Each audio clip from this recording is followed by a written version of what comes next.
Hello mga be! For today's vlog, samahan niyo naman kami kung saan kami pupunta.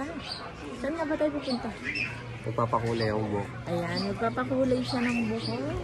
Kasi inaawitan niya ako na gusto niya magpakulay ng buhok. Pero syempre, ako yung bahala kung ano yung kulay na gusto ko. Yun yung masusunod.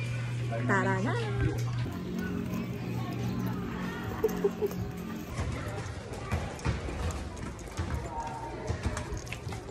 May pabubs tayo ngayon.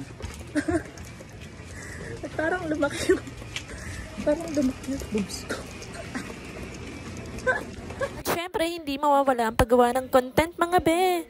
Kapag magkasama talaga kami niyan, siya yung aking videographer. Nandito na nga kami sa SJ Salon. Dito nga kami magpapakulay ng aming mga buhok. Siyempre, inabangan namin ang owner ng kanilang salon na si Bossing Jem. Shoutout to you!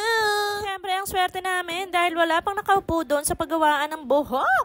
At agad-agad na nga kami inoferan kung ano bang kulay ang gusto namin. So, ang napili namin ay itong ash gray. Siyempre, pinaupo na nga kami mga be para masimulan na dahil almost 4 hours bago matapos ang pagpapakulay ng aming buhok. Ako nga pala ay magpapa-highlights lang. Pero itong si Mau, buong buhok, papakulayan niya. Ito nga ang first kulay sa buhok ni Mau. Pero siyempre, hindi pa yan yun yung final dahil ash blonde or metallic gray nga talaga yung kanyang gusto.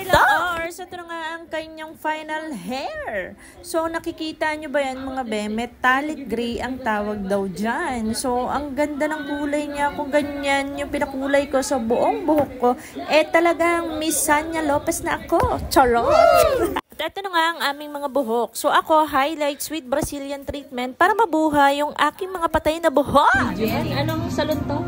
SJ. Anong kulay na ito?